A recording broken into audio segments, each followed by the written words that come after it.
अनेक ओबीसी संघटनाने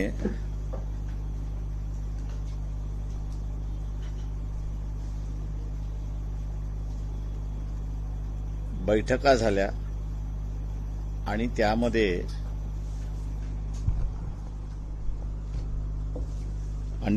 जे आहे ते आपण ऍक्शन घेतला पाहिजे अशी असणारी परिस्थिती आहे.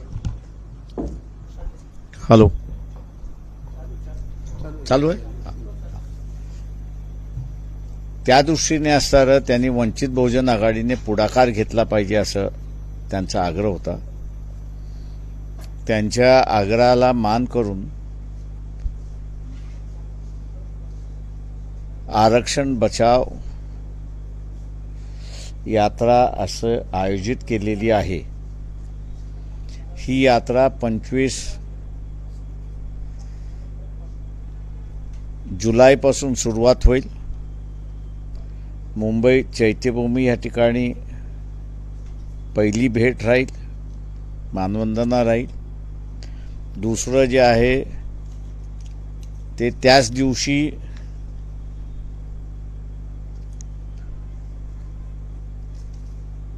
फुलेवाडा जो आहे पुण्यामध्ये, महात्मा फुलेंच्या स्मृतींना तिथं असणारं अभिवादन केलं जाईल. रात्रीचा असणारा मुक्काम जो आहे तो कोल्हापूरला केला जाईल. कोल्हापूरला आणि 26 जुलै हा महत्त्वाचा दिवस आहे. शाहू महाराजांनी आरक्षणाची घोषणा ही 26 जुलैला केली.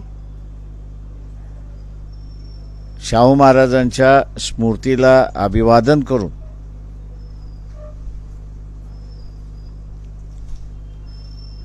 कोल्हापूरपासून ही यात्रा सुरुवात होईल.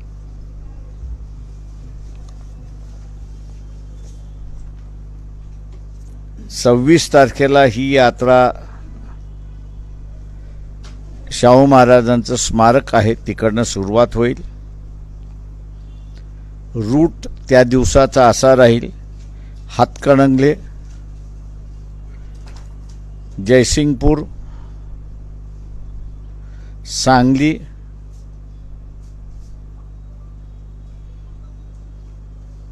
आणि मिरज.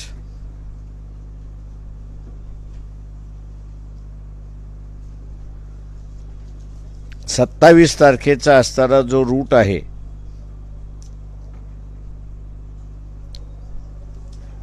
तो सांगोला,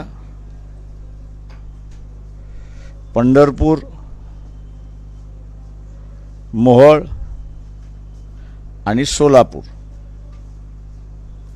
असा हा मग मराठवाड्यात प्रवेश होईल. मराठवाड्यातून विदर्भात जाईल, विदर्भातून पुन्हा मराठवाड्यात येईल आणि याची असणारी सांगता 7 किंवा 8 तारखेला आम्ही निश्चित करत नाही आहे, कारण का एखादा दिवस पावसाचा अधिक पावसाचा आला तर मग आम्हाला दौरा पुढे करावा लागेल.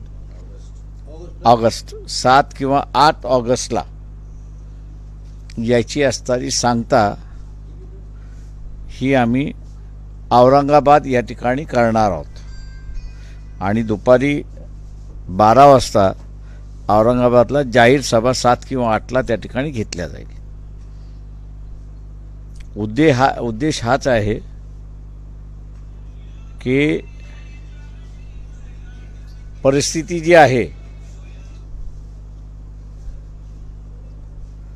ही अत्यंत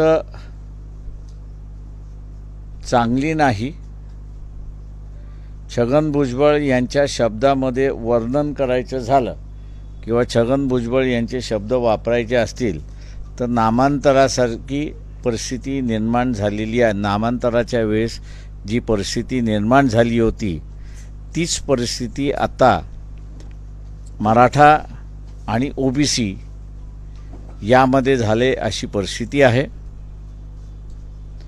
हे मी दुर्दैव त्या ठिकाणी मानतो.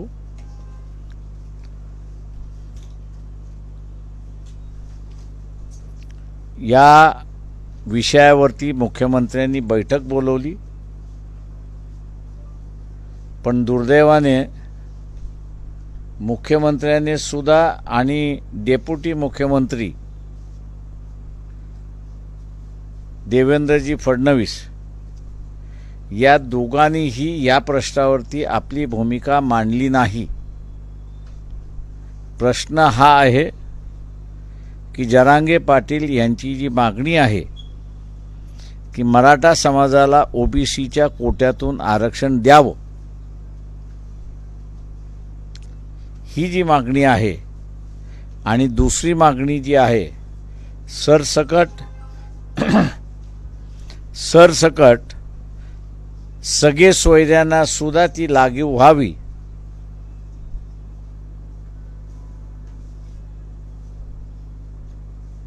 वंचित बहुजन आघाडीशिवाय कुठल्याही राजकीय पक्षाने भूमिका घेतलेली नाही. आणि म्हणून त्या बैठकीमध्ये मुख्यमंत्र्यांना विनंती करण्यात आली की सर्व राजकीय पक्षांना आपण पत्र लिहावं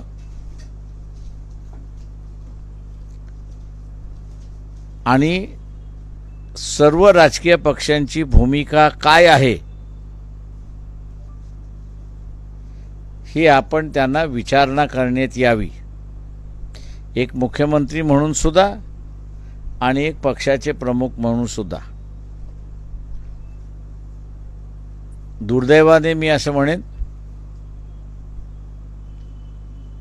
की खोपर्डीचं प्रकरण असेल किंवा मराठा आरक्षणाचा प्रश्न असेल,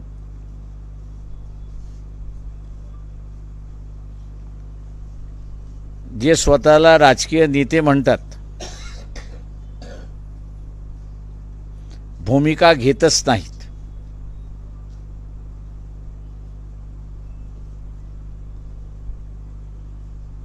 आणि लोकांना वाऱ्यावरती सोडतात अशी परिस्थिती आहे.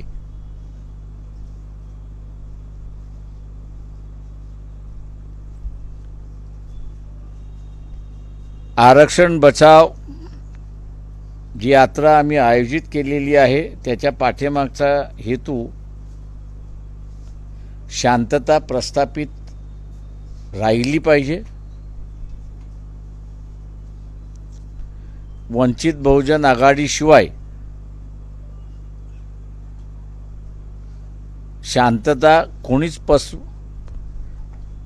प्रस्थापित करू शकत नाही अशी परिस्थिती आहे.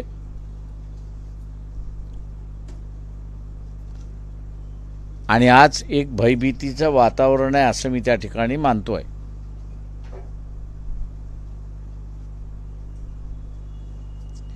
काही राजकीय पक्ष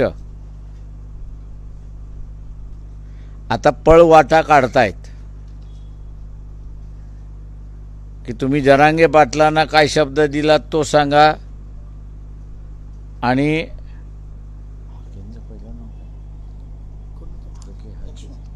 लक्ष्मण हाके यांना तुम्ही काय शब्द दिलात. आमचं सरळ म्हणणं आहे की प्रत्येक पक्षाला स्वतःची भूमिका असणं अत्यंत महत्त्वाचं आहे. आणि जरांगे पाटील जी मागणी करतात आहेत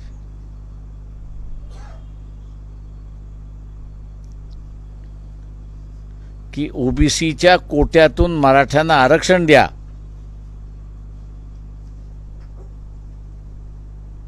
प्रश्न एवढाच आहे की द्यायचा की न द्यायचा.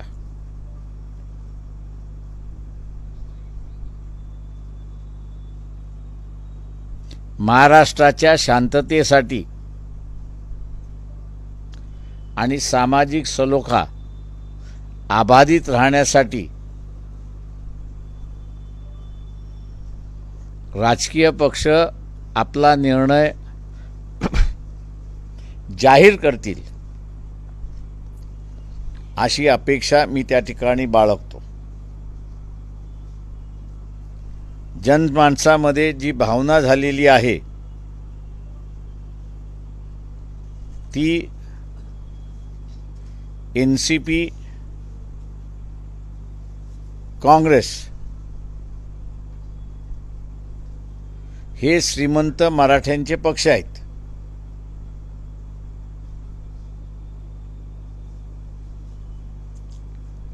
आणि BJP आणि उद्धव ठाकरे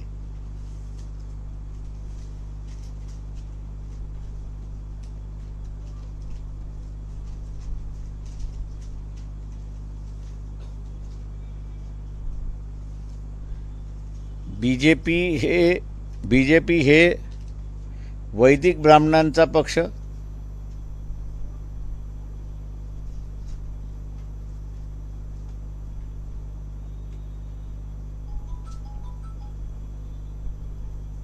आणि शिवसेना उद्धव ठाकरे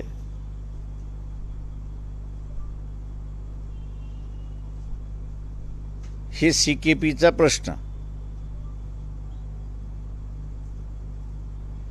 CKPचा पक्ष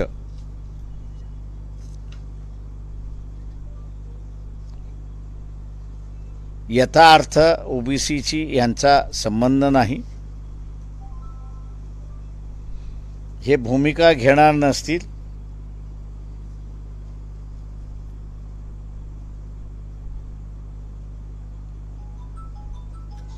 तर यांना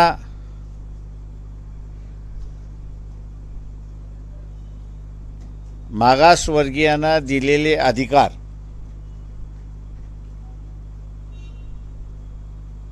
राहिले काय आणि न राहिले काय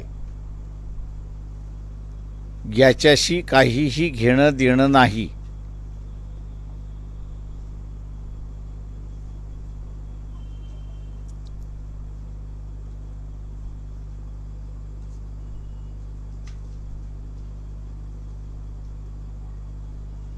हळूहळू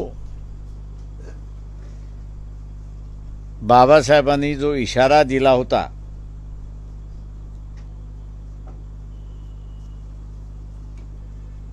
की राजकारणामध्ये जातीयतेचं राजकारण प्राबल्य होणार नाही,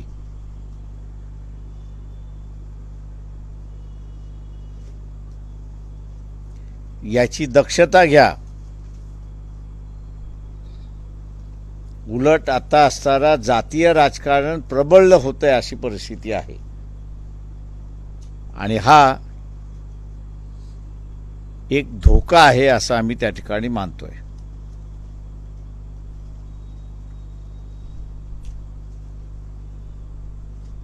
आपण आता विचारा.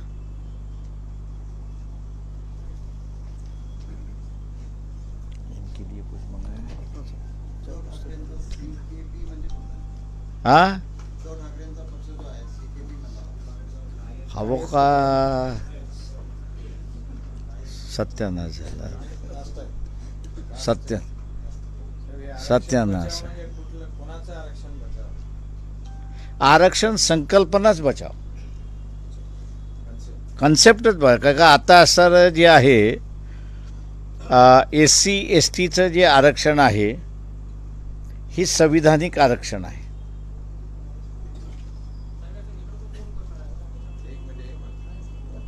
दोन मिनिट. SC STचं आरक्षण हे संविधानिक आरक्षण आहे. त्याच्यामुळे हे कायमस्वरूपी आहे असं आपण त्या ठिकाणी मानलं पाहिजे. OBCचं सुद्धा आरक्षण हे 340 कलमा अन्वय आहे.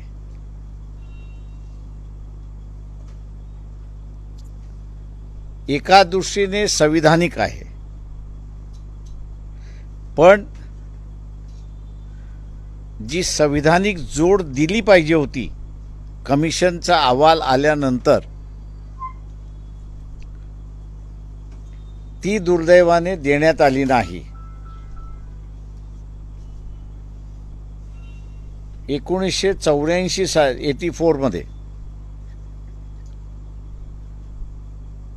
पार्लमेंटच्या पठणावरती मंडल कमिशनचा रिपोर्ट ठेवण्यात आला आणि त्या काळच्या होम मिनिस्टरनी आम्ही हा अहवाल स्वीकारला असं स्टेटमेंट केलं. या स्टेटमेंटच्या आधारे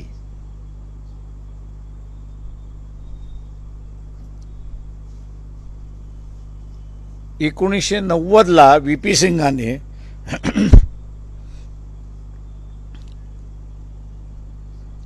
GR काढून त्याची अंमलबजावणी केली.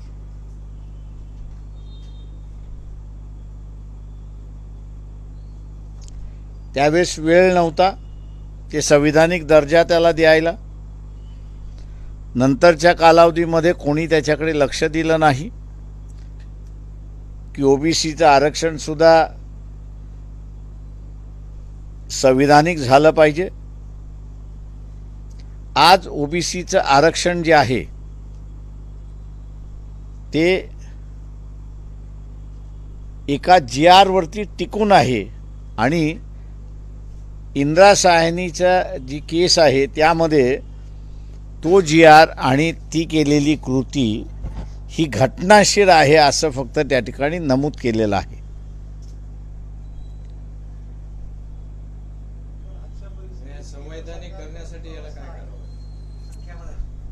संविधानिक करण्यासाठी ओबीसींची जी यादी आहे ती यादी SC STचा जो शेड्यूल आहे त्याच्यानंतर जोडली तर मग ते संविधानिक होऊ शकतं. मराठ्यांना खरंच आरक्षणाची गरज आहे का? एवढे फॉर्च्युनर या मोठ्या मोठ्या गाड्या किंडतात, एवढे जमिनी आहेत. ते मराठ्यातला एक वर्ग हा असणारा श्रीमंत आहे, नो डाऊट अबाउट इट. पण दुसऱ्या वर्गाच्या संदर्भातला सुद्धा मला वाटतं कधी नाही कधीतरी विचार करावा लागणार अशी परिस्थिती आहे. आत्ताच्या स्टेजमध्ये आम्ही असणारं जे आहे ते आरक्षण बचाव याच फेजमध्ये आम्ही आहोत आणि ते वाचलं तर मग इतरांना तिथे मिळेल, नाही तर अजिबात मिळणार नाही अशी परिस्थिती आहे.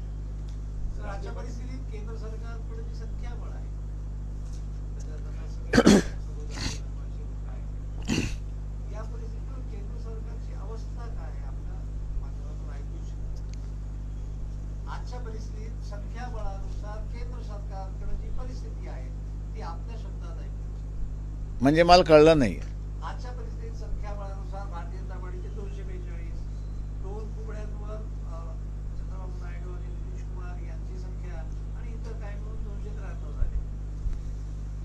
आधार नाही आहे संख्येसाठी, त्यांच्या सत्तेच्या संख्येसाठी. या परिस्थितीत कशा चालवतील सरकार किंवा आपल्याला काय वाटतं की हा संपला की मग मी तुमच्या प्रश्नाकडे येतो.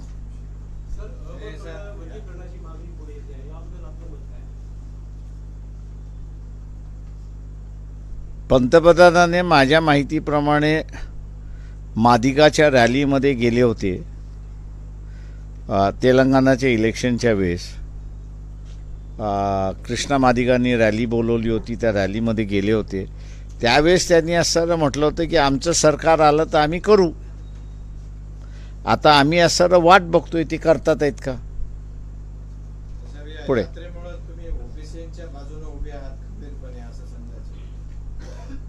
आरक्षणाच्या बाजूने उभे आहोत म्हणजे ओबीसीच्या बाजूने उभे आहोत. आम्ही कोणाच्या विरोधात नाही. याचं कारण असं आहे, आम्ही कोणाच्या विरोधात नाही. उद्या आरक्षणाची संकल्पनाच संपली, उद्या आरक्षणाची संकल्पनाच संपली तर मग कोण कोणाच्या पाठीमागे काहीच फरक राहत नाही. आम्ही असणारा इतरांना भांडण्याचा मार्ग मोकळा ठेवतोय. आज असणारं ओबीसीचं आरक्षण शाबूत राहिलं पाहिजे, टिकलं पाहिजे, या दृष्टीने आम्ही पाहतो.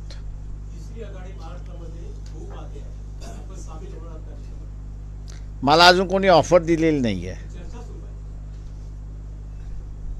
माझं म्हणणं असं आहे की ब्रिज आला की क्रॉस करू आपण.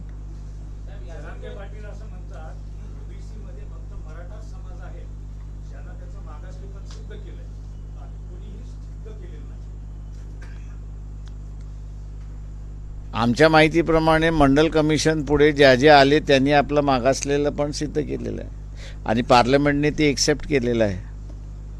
जरांगे पाटील जनतेला वेठीस धरत आहेत असं वाटत नाही का तुम्हाला? आंदोलन करण्याचा अधिकार सगळ्यांचा आहे. आंदोलन करण्याचा अधिकार आहे, गावबंदी वगैरे करण्याचा अधिकार थोडी. अरे गावबंदी मला तर कधी अडचण आली नाही गावबंदीची. नाही, खूप जणांना अडवलं, त्यांच्या गाड्या फोडल्या, इथं आहे, लोकांना माहिती आहे. तर आताही नाही मला अडचण आहे.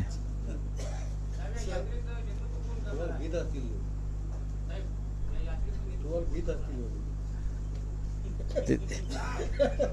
ती यात्रा आम्हीच काढणार, सगळेच मिळून काढणार आहोत. त्याच्यामुळे असं आम्ही सगळ्यांना, आम्ही छगन भुजबळांना निमंत्रण दिलेलं आहे, धनंजय मुंडेला निमंत्रण दिलेलं आहे. त्याच्यानंतर कोकणातले जे सगळे ओबीसी नेते आहेत ते सगळ्यांना आम्ही निमंत्रण दिलेलं आहे. आम्ही कोणालाही असं डावललेलं नाही. आणि त्या सगळ्यांना म्हटलं की हे एक सामाजिक इश्यू आहे, याला पॉलिटिकली तुम्ही बघू नका, सहभागी यायला, आणि आम्ही निमंत्रणही पाठवलेलं आहे.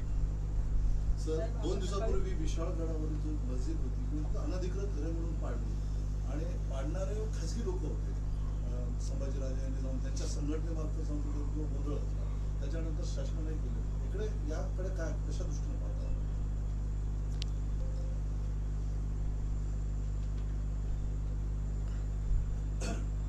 हे जे महाविकास आघाडीचं जे सरकार आहे,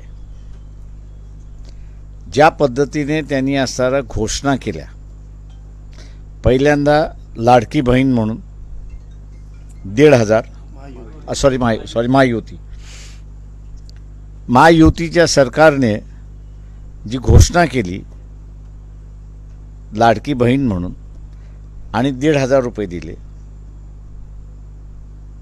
दुसऱ्या बाजूस त्यांनी पुन्हा लाडका भाऊ म्हणून जो 10वी पास झाला त्याला 6,000 दिले. पहिला प्रश्न इथे की हे सरकार मनुवादी सरकार आहे असं मी त्या ठिकाणी मानतोय.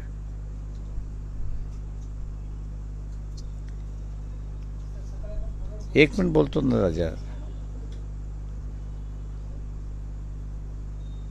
हे मनुवादी सरकार आहे. 10वी झालेल्या मुलीला सुद्धा 6,000 रुपये मिळाले पाहिजेत, तिला 1,500च का? तेव्हा बीजेपी लेड गव्हर्नमेंट जे आहे,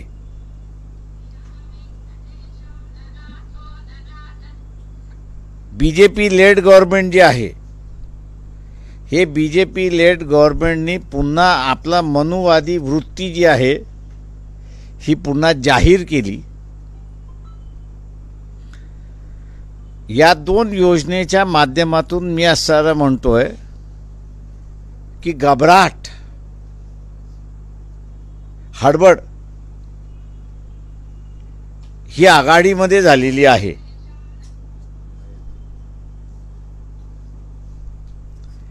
ही आघाडीमध्ये झालेली आहे आणि म्हणून मतदान अशा स्वरूपात येत नाही तर स्कीमच्या स्वरूपामध्ये घेण्याचा प्रयत्न त्यांचा चाललेला आहे. आणि दुसऱ्या बाजूस आम्ही मुस्लिम विरोधी आहोत हा दाखवण्याचा प्रयत्न आहे. हा दाखवण्याचा असणारा प्रयत्न आहे.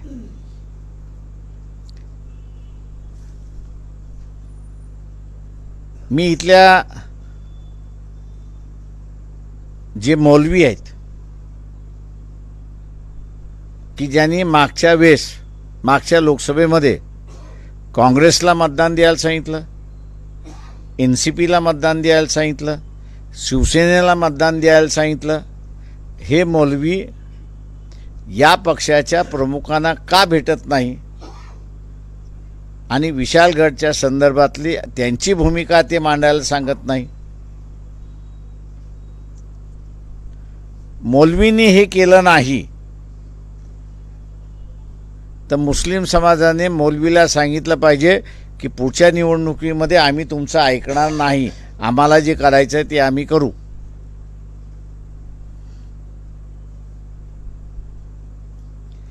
ते हां ते बोला. येणाऱ्या काळामध्ये महाराष्ट्राची राजकीय स्थिती काय असेल आणि त्याच्यामध्ये वंचित बहुजन आघाडीची भूमिका काय असेल? लोक जी परिस्थिती करतील ती परिस्थिती, त्याचे आम्ही काहीच परिस्थिती करणार नाही आहोत. राजकीय भूमिका काय असेल? ते आम्ही आता असणारं जे आहे ते या ज्या सगळ्या लहान लहान सोशल संघटना ज्या आहेत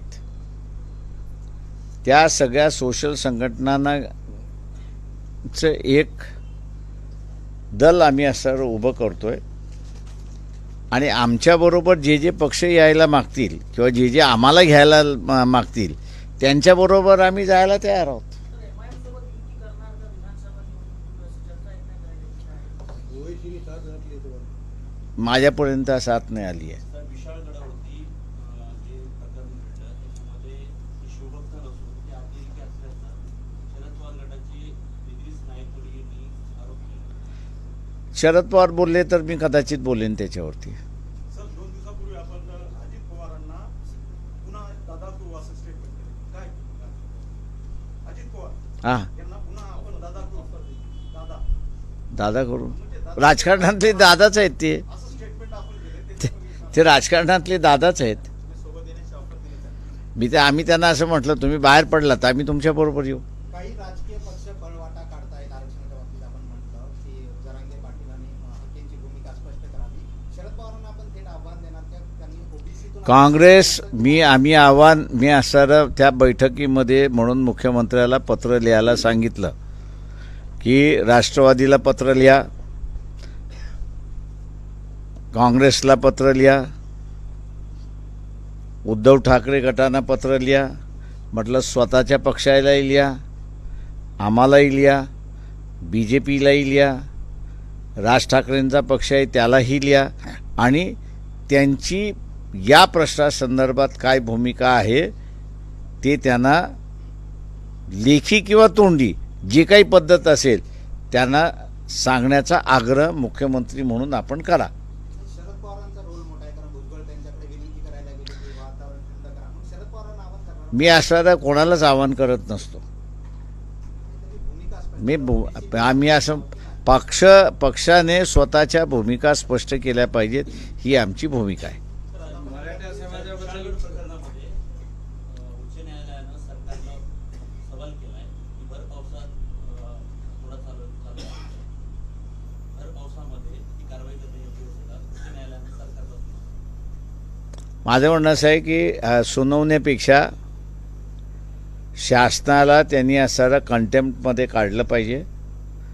का डिव्हिजन बेंचचं एक जजमेंट आहे मोता साहेबांचं की पावसामध्ये घरं पाडता कामा नये.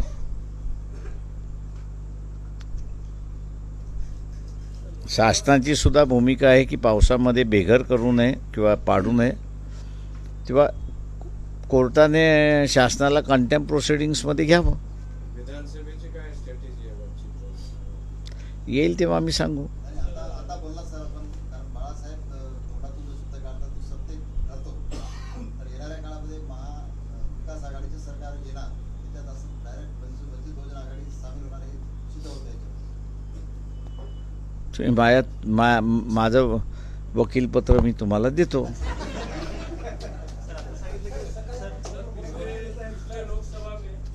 पिछले लोकसभा में राहुल गांधी ने संविधान बचाओ का जो नारा दिया था और उसको समर्थन मेरे हिसाब से राहुल गांधी ने कभी भी संविधान बचाओ का नारा इलेक्शन के बीच तक कभी नहीं दिया. आप गलत कह रहे हो.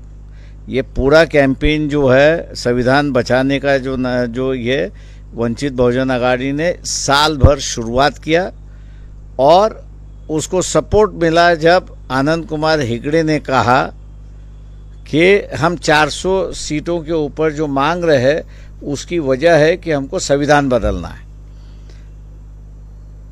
मैं इतना ही कहूँगा उसमें कि उन्होंने उस इशू को उठाया और उनको फ़ायदा हुआ। वो अगर हम लोगों के साथ में बैठते तो आज बीजेपी की सरकार नहीं होती, 10 सीटें महाराष्ट्र में बढ़ती और देश में जो है वो 40 से 60 सीटें और बढ़ती। 6 या 7 महीना पहले वंचित बहुजन आघाड़ी का जो असेसमेंट था, वो असेसमेंट हम लोग ने दिया था और कहा था कि अगर इकट्ठा लड़ते हैं तो 220 के ऊपर बीजेपी जा नहीं सकती। सवाल ये है कि ये जो अमीरों की जो पार्टियां हैं, ये अमीरों की जो पार्टियां हैं, ये गरीबों को अपने साथ में लेना नहीं पसंद करती और इसलिए उन्होंने अपनी सत्ता तो गलवाई, लेकिन ये सब इलेक्शन के बाद मैं उम्मीद करता हूं कि मोदी इनको ना नचाए। काल परवा केंद्र सरकारच्या वतीने संविधान हत्या दिन पाळला जाणार असे एक पत्र जारी केले आहे। इमर्जन्सी लागली त्या दिवस, इमर्जन्सीचा सगळ्यांनी त्यावेळेस निषेधच केला होता। हत्या हा शब्द वापरणे योग्य आहे। आता शब्द कुठला वापरावा कुठला वापरू नये हा प्रत्येक माणसाचा अधिकार आहे। काँग्रेस सोबतच्या चर्चेमध्ये त्याच्यात थोडीशी भूमिका बदलायला हवी होती काय? कोणाची? तुम्ही वंचित बहुजन आघाडीलाच दोष देणार आहात। सवाल असा आहे की तुम्ही काँग्रेसवाल्यांना हे कधी विचारणार नाही।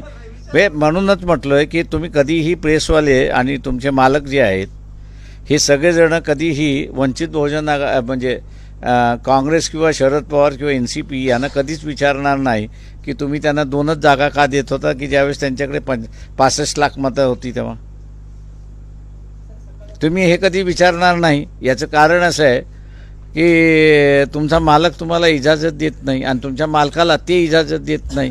त्याच्यामुळे आम्ही आमची स्पेस जी आहे ते आम्हीच तयार करू। माझी परिस्थिती अशी आहे तुम्हाला माहिती आहे तुमची परिस्थिती, म्हणून तर मी हे करून घेतले। छत्रपती शिवाजी महाराजांची वागणूक खरी आहे का असा सवाल सुप्रिया सुळे सरकार।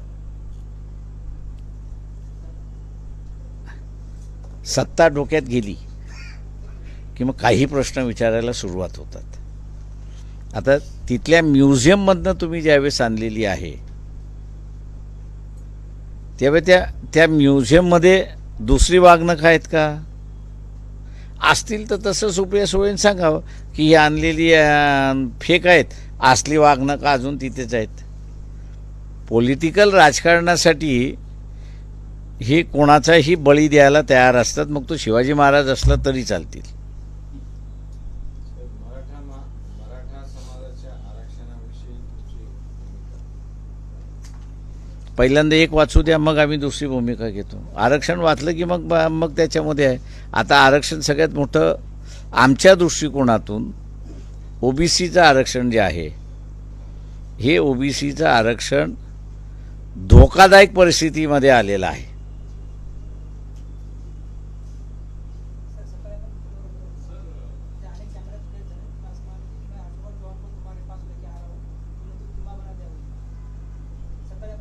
अशोक चव्हाणांची वाट लागली आणि तुम्ही खेमा बनवला त्यांचा असं फोनवर बोलताना आपण आपसूक बोलला। कोणाचा फोन होता तो? तुम्हाला काय हे पर्सनल बोलणं आहे, ते काय पब्लिक नाही आहे। सर, आता भुजबळ तुम्ही म्हणला ओबीसी आता जे नामांतरकालीन परिस्थिती आता निर्माण झाली आहे आरक्षणाची, असं छगन भुजबळांनी शरद पवारांवर सांगितलं, हे तुम्ही आम्हाला सांगितलेलं आहे। एका माणसाला सुपरमॅन व्हायचंय, मग त्याला देवही व्हायचंय, त्यानंतर तो स्वतःला पाहू लागतो, मात्र देव विश्वरूप आहे, तर त्यांच्यापुढं कोणी का असेना असं मोहन भागवतांनी नेमकं कोणाकडे इशारा केला? काय माहीत, काल बोलले. त्यांनाच विचारलं पाहिजे। भारतीय कायद्यात नवीन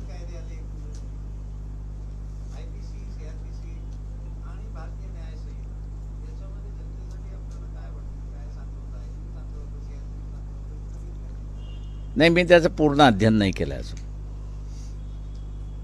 सर आपण असं म्हणाल थँक्यू. चला चहा घ्या. थँक्यू. ओबीसीची समाजातील 100 आमदार करू नये. त्यांनी आव्हान केलं आहे की ओबीसीनी या लढ्यामध्ये टार्गेट काय ठेवलं पाहिजे, तर किमान 100 आमदार त्यांनी निवडून आणले पाहिजे, हे मी त्यांच्यापुढे टार्गेट ठेवलं आहे.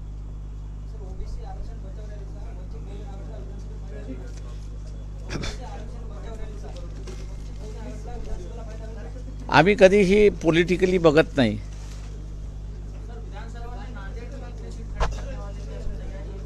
अभी तो कुछ कह नहीं सकते. अभी कुछ कह नहीं सकते.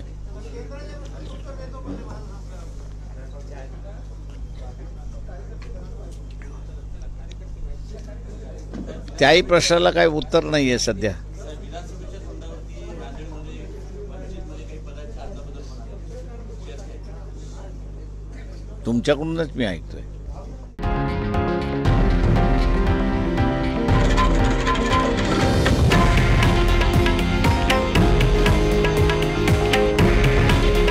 हे आहे देशातील नंबर 1 न्यूज नेटवर्क आणि आपण पाहत आहात TV9 मराठी.